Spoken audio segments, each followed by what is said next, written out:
Hello, good afternoon, and welcome to the Midday News with me, Benis Abubeidu.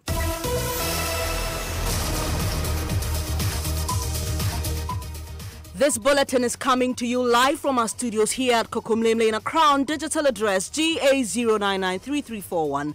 It's broadcasting live on Joy 99.7 FM, also live on Love 99.5 FM in Kumasi, affiliates across the country on ABN Radio in London and around the world at myjoyonline.com. The news is brought to you by Telisol 4G, proudly Ghanaian. Telisol, just a touch. And UMB Bank, UMB Speed Up, DigiBank, let's go. Coming up, global financial analyst Fitch predicts the Ghana government is likely to face risk from its $2 billion bauxite deal with the Chinese. There is a moderate risk that if the IMF determines that this agreement does add to the government debt burden, Ghana's standing with the international body and with international debt markets may be affected. We'll bring you extracts of a report it has authored as the minority awaits the IMF's response to its queries about the deal. And Ghana Union of Traders Association and other affiliate groups suspend plan to close their shops over high import duties following meeting with President Akufo-Addo. He's going to do something about the duty rate, and that duties are going to be reduced. And German Chancellor Angela Merkel arrives in Ghana to join a panel discussion on a €100 million compact for Africa, with which Ghana is a beneficiary. We'll get details live. There's also sports coming up, and Aduana Stars have angrily denied reports that they were paid monies by Raja Casablanca of Morocco to lose 6-0 in the CAF Confederation Cup match played yesterday. And later, headline artist for this year's Adom Praise, Eben, is promising an encounter with God on the night. Come with your heart ready to bless God, and blessings will follow you like never before. So it's more than music tomorrow, I guarantee you that. Because of Jesus, every day now shakara they do. Double, heavenly blessings, now they receive. We've got details, do stay.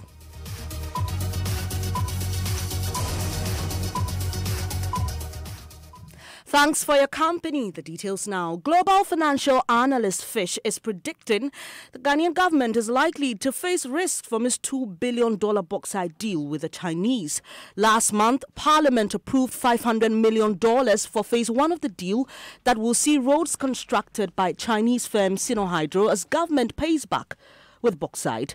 The minority want the deal captured as a loan agreement and has written to demand clarification from the IMF.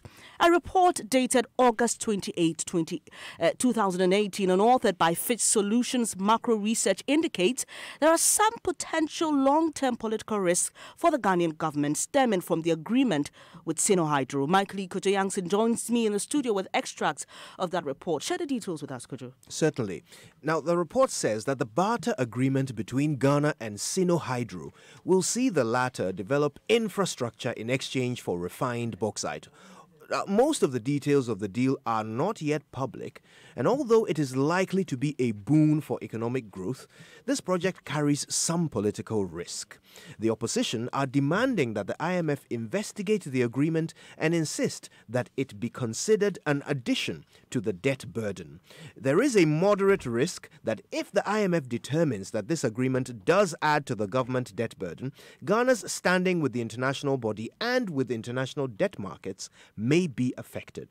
The value of refined bauxite is likely to fluctuate, which, assuming the agreement is based on a monetary value for the refined bauxite, will see the amount of bauxite handed over to repay the debt potentially rise considerably. This could see the industry handing over much of its produce to China, which may create a domestic political backlash from opposition parties or from workers' unions, thereby affecting social stability. Now, if the value of bauxite were to plunge and Ghana could not meet the terms of the agreement, there is a risk that Sinohydro or the Chinese government may use the position to extract political concessions. These political headwinds are likely to stoke some opposition to government policies within the legislature. But for now, we expect that the government's large majority will contain this. As we approach the 2020 election, however, these factors may pose greater risks to policy continuity and to the government's ability to act without regard to external constraints. Bernice. Thank you, Kojo. You just heard extracts of a report authored by global financial analyst Fish Solutions Macro Research. Now, let's stay on some issues with deals, because the minority in Parliament says its checks reveal that the actual cost of the residential facility being purchased by the GNPC for its staff is $9.5 million and not $7.5 million as indicated by the company. Edward Bauer is MP for Bongo, and he tells Joy News the minority will be hauling the GNPC before the House to answer numerous questions that have arisen. I have in my possession the payment authorization voucher. The payment authorization voucher indicates that less the withholding tax, the amount that was supposed to be paid on the 29th of December was 7.5. So if you take out the withholding tax, you have a total now of about, I think it's 7.275. That's the first payment that was done on the 29th. On the same payment voucher, they then indicate the second payment to be done on the 3rd of January 2018, and that was 2 million. And if you look at the instruction that was given to their bankers, they had actually written to the bankers to effect the transfer of the additional 2 million to Global Haulage Company Limited. So if you take these two and you add them, you are looking at 9.275. And so unless GNPC comes to tell us why they still insist that it is, because this is a document from their outfit, and it is captioned. Let me just read the caption for you. It is captioned Ghana National Petroleum Corporation Payment Authorization Voucher. And so on the basis of this, it tells you that the figure that we have as part of their official documents and the figure that was in their statement, press statement, don't agree. Edward Bauer is MP from Bongo.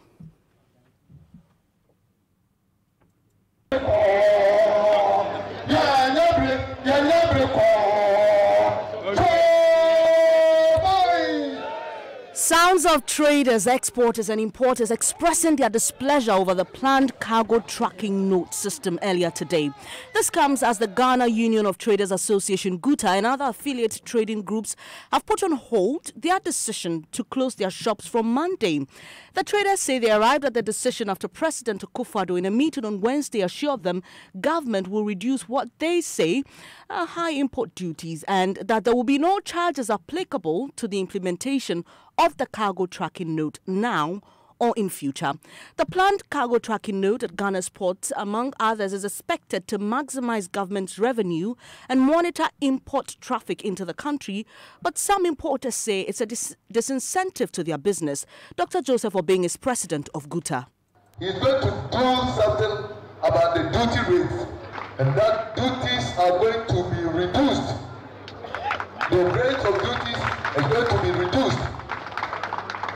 The issue of benchmark value, he understood it perfectly, even more than the implementers, and said that if you are sure you are having the right valuation values, then you have to use the transactional value, unless maybe you have any incriminating issue about a particular transaction.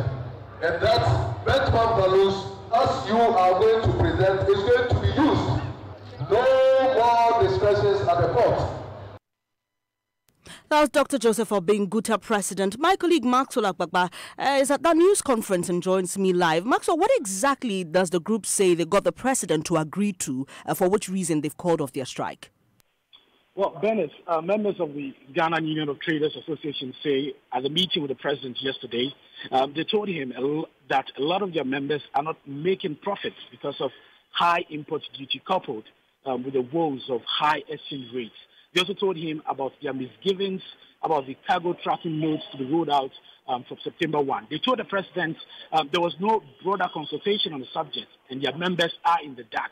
The leaders of GUTA say after the meeting, the president agreed to reduce import duty and also reschedule the date of the CTN to 15th October to make way for broader consultation. As part of the president's assurances also, they say importers, freight forwarders will not be charged with the cost of the CTN. Those who have paid already will be reimbursed. Yeah, the transaction value is going to be used. The benchmark value is a thing of the past. And nobody, if your goods come, because we have this on record, we are going to sign a memorandum of understanding to this effect. And then, we are going to sign proper memorandum of understanding to this effect, so that the discussions at the port will be the things of the past. That's the way of corruption in this country. Traders have done our bit. You are all very much aware the fact that persons are almost always giving outrageous targets, sometimes double of the previous year, and all the time they are able to achieve. You heard GUTA President Dr. Joseph Obeng there.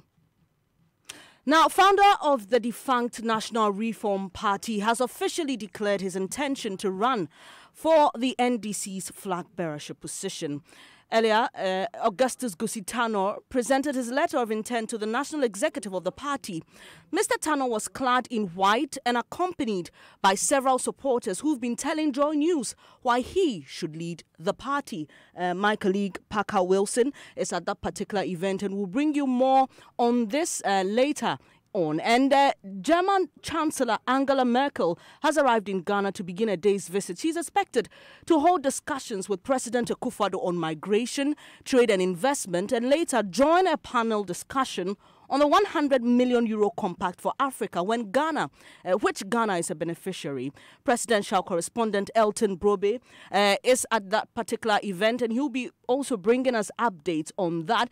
But let me tell you of some good news. Agriculture is the mainstay of many Ghanaians, but farmers in the country face many challenges, both man-made and natural, such as climate change, which threatens production. In a bid to find solutions to this and other agriculture-related problems, some students of the Kwame Nkrumah University of Science and Technology have developed a low-cost sensor-based irrigation system. Kwesi Deborah has been finding out how it works.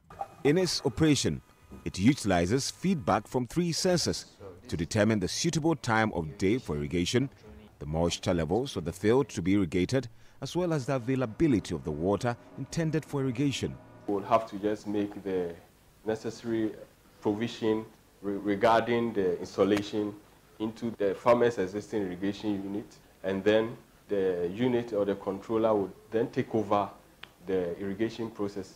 This will relieve the farmer of the stress of managing the irrigation and save the farmer of the resources required for irrigation. The burden of manning an irrigation system is reduced to the barest minimum. It reduces wastage of resources in the sense that if the farmer is subjectively determining the wetness of the soil, he may overestimate and then pump more water to irrigate, which will not be relevant. In the unlikely event of the controller's failure, the irrigation system can manually be operated using the manual override switches provided on the controller. The best part is, this can be patronized by low-income earning farmers. Reporting for Joy News, Kwesi Deborah. That was our Tech Thursday, and in an attempt to reverse the unfortunate statistics from UNICEF that suggest that 5.7 million Ghanaians practice open defecation, the Accra Metropolitan Assembly has started 7 court summons to owners of homes without toilet. However, a resident of Bukom, Dinah Nunu, who has received a court notice, says she would flee her home if a court date is given. Her defense is that she's too poor to build a toilet facility. Jojo Kobna speaks to her for Joy News Agenda. Bukom, a very populated Ghana community, famous for producing world-class boxes, but the sanitation here is not impressive. Rubbish heaped in many corners and open sewers line the frontage of many homes. In here, many people dump human excreta in drains. Many people dump human excreta into the drain. Yeah, they exchange always. Yeah, because of toilet and I'm a And it degenerates into quarrels. No, one animal question no keje here, keba shame here. No fan can be a baba. Old men and women squat and defecate here. Dinah Nunu is not too happy. The Accra Metropolitan Assembly has served her a court notice for failing to provide a toilet in her home. Although she yearns to build her own toilet facility, she is too poor. I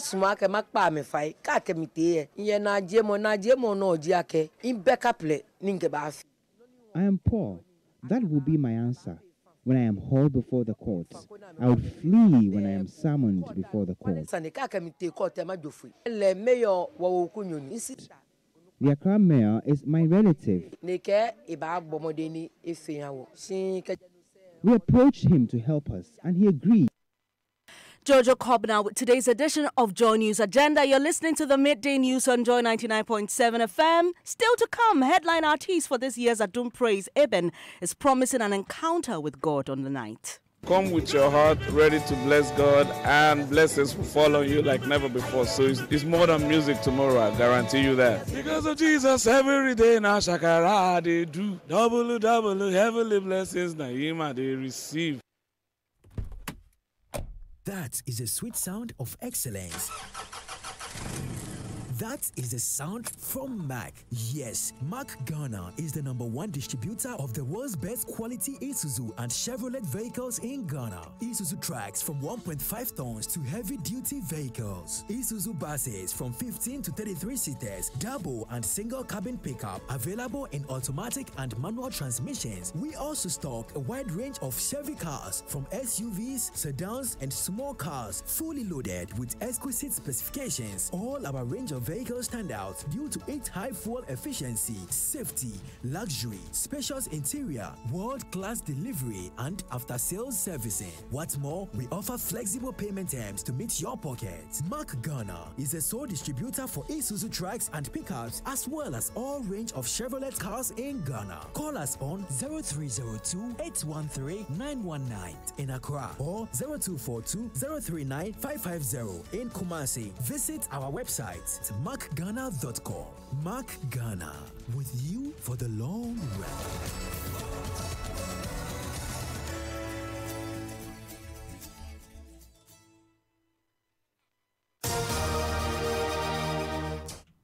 Thanks for staying on Joy 99.7 FM. This is the Midday News with me, Benis Abubedu.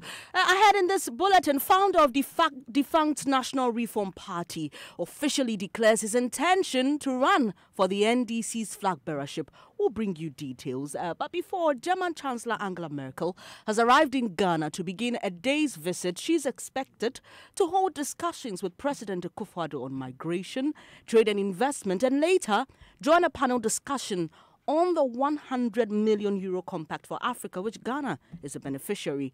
Presidential correspondent Elton Brobe joins us on the line with what to expect from the German Chancellor's visit. Elton, what can you report from this meeting between the President and the German Chancellor? So, Benis, we'll have to wait a little longer for this meeting to start. She just touched down at the Jubilee Lounge here at the Kotoka International Airport. She was met on arrival by the Vice President of the Republic. Now, from here, we're moving to the Jubilee House, where Angela Merkel and President Akufo-Addo will go into a closed-door session and later speak to the media. They are expected to speak on the issues of migration, trade, and investment. We are being told that there may be an announcement of a German automobile industry setting up a plant here in Ghana to manufacture vehicles. Those are the fine details that we are expected to hear. Also, stage so far regarding the compact that Ghana is expected to benefit from €100 million to be channeled into the electricity sector. So these are some of the issues that the two leaders will speak in private and then address the media. But key on agenda, as I've been told, is this automobile, manufacturing company that have decided to set up a plant in Ghana to manufacture vehicles. And that announcement will be made when they meet the press and then tell them the issues that they will be discussing. Thank you, Elton. Definitely a lot to look forward to. We'll touch base with you and get the details. It's now time for sports with Ridwan Asante. I was intrigued by what Elton just said. Exactly. A car manufacturing, plant in Ghana. Wow. that would change the fortunes of every Ghanaian, right? I mean, it's going to happen. One. The trickle-down effect will be so massive. But let's talk sports now. In football, it's leading our sport for this afternoon. And last night, Aduana Stars ended their 2018 CAF Confederation Cup campaign with an embarrassing 6-0 defeat to Raja Casablanca of Morocco. The magnitude and nature of the defeat has raised eyebrows, with some football fans speculating that officials and players were paid monies to throw away the match since they had no chance of progressing from the group stage. The club have vehemently denied that, and they said they didn't play a fixed match. Let's hear more from its chief executive, Albert Kome. Those who are rumoring that a top match does not know what they are saying. I don't know what we'll gain out of it. I tell you, sir, it is never true. And I feel hurt when I hear these things in Mr. Romo. Sometimes it happens. Even saying this, no cost more. I don't know what some people are watching. But can you be social media, and some of them are laughable. We should rather look at the way, say, Africa, you be united than making sure, say, you mock and then come out with certain statements and you're good. You heard Albert Kome delivering his speech in a WhatsApp voice note there after the 6-0 defeat to Raja Casablanca. We'll still be, asking for more, the future of Kenichi and more, and we'll bring them to you, Benis.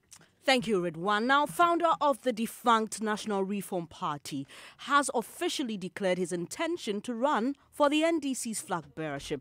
A while ago, Augustus Gusitano presented his letter of intent to national executives of the party.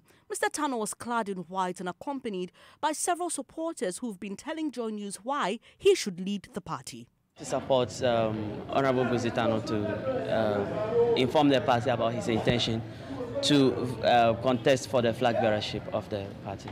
But do you believe in his vision? Because many have said that he's not going to emerge the victor of the presidential race. I wouldn't be here if I didn't believe in him. I believe very much in him. I listened to him. I followed him for a long time. And this is just something we've been waiting for. And today he has done it. So why do you think that he's the man to transform the NDC? Wisdom is not mainly for one person. And if the former president has done his part, let's transfer this to somebody else who has also got a vision like him to come and then transform Ghana. I'm here to support and witness the declaration of intent by Honorable Gusitano. That's why I'm here. I see. But interestingly, members of the NDC are tilting towards the candidature of John Dramani Mahama. Now, why do you think that Gusitano is the man for the NDC? Well, I like his vision, I like his ideas, and he appears to me more of a Ghanaian than just a party person, and that is why personally I'm supporting him. Well, I have listened to Guzi over the years. I've followed his programs and his commitment to the development of our society and the country at large. The worry was how he was not actually being very forceful and active. But what we've seen, what we've heard, we think that it is time for us to also give him support. You heard some supporters of Mr. Gusitano. Well, Mr. Tano himself believes he has what it takes to reorganize the party in the 2020 elections. I believe that for us, as you know, I was accompanied by my branch, because our belief is that the party begins at the branch, and that's where we must consolidate our mobilizing capacity, our education of social justice, accountability, and development. And as I said up there, once we can get our communities moving, and NDC can be seen as part of an evolving, improving community situation, then the party will begin to rediscover its own values, and Ghanaians will begin to trust it once again. As a party of integrity, as a party that is committed to the people of Ghana, as a party that can lead Ghana to a situation of improved lives and an improved life for the majority of Ghana. I mean, I'm a little curious. The members of the party have gathered here today to support your candidature.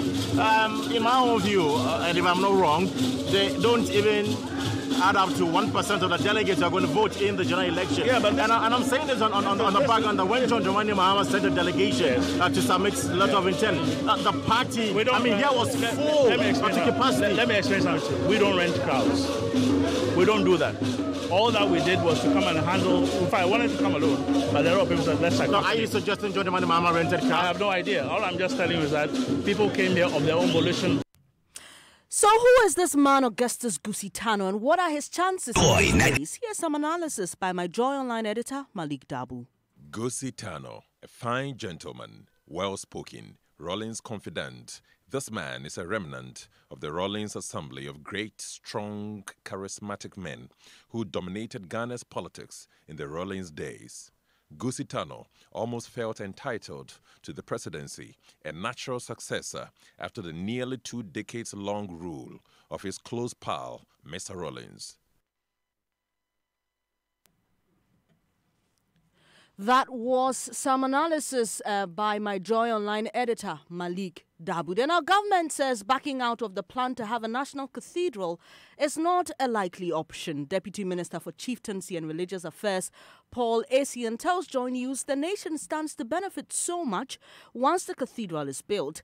There's been public uproar since it emerged that the homes of some judges would have to be pulled down to make way for the cathedral, with some critics questioning the need for the monument. Earlier in the year, the architect behind the project said David Ajay predicted the building may stir controversy but justified its relevance. And I know that the idea of the cathedral, for some people, is really tough, like why a cathedral when we have a million other things. But I think I understood the philosophy of what the president is trying to do, and I really became inspired by it. Because if you look at what a cathedral is, it manifestly is a sacred space for a nation. So it is not a religious daily church. It is not a space of daily worship. But it is a kind of, in a parliament, or in parliament is the kind of democracy, the engine of the people, the representation, the brain of the people. But in the cathedral is the soul of the people. And what Ghana doesn't have is that embodiment of the soul. We've made a modern nation, and it's ironic that when we anoint our president, it's in a square in a hall or in a tent. When we have these sacred moments, we don't have a space to play that out. And you misunderstand the power of that and what it does symbolically in the world. I think it's your peril, worrying about smaller things. That you have to build the nation in all its parts. And then it sort of fulfills its ability to project the kind of ambition into the world. So, you know, the cathedral is an embodiment of this idea of the sacred of a nation. You heard Sir David Ajay, the architect who designed the National Cathedral. Now, all is set for this year's Adum Praise as one of the international acts, Emmanuel Benjamin, known simply as Eben, touched down in Accra ahead of the event slated for tomorrow. The victory hit maker promises not only a ministration of songs, but an encounter with God. The song Victory blew up from Ghana here with Pastor Chris. So this is where it all began, and we're back here, and it's an honor to be here again. Come with your heart ready to bless God, and blessings will follow you like never before. So there'll be miracles, there'll be signs and wonders, there'll be blessings in the air. So it's more than music tomorrow, I guarantee you that. Because of Jesus, every day now Shakara they do double heavenly blessings now they receive. Medase.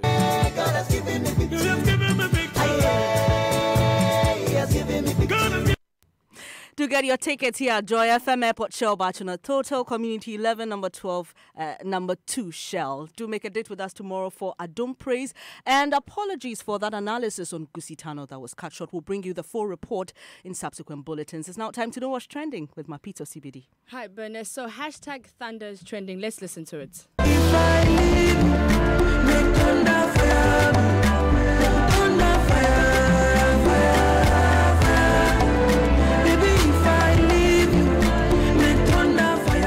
So that's Kitty's latest hit song, a hashtag Thunder. And at Kobe_Che says, I think the links guys be on some different level, hashtag Thunder. And at Samuel Jupiter says, ladies man, you always favor the girls. My favorite line is, if you leave your girl, Thunder Fire You. Hashtag Thunder is already a hit song. Thank you, Mapito Sibidi, and that's how we end this edition of the Midday News on Joy 99.7 FM. There's more news when you log on to myjoyonline.com. I'm Benis Abubedu. Do enjoy the rest of your day.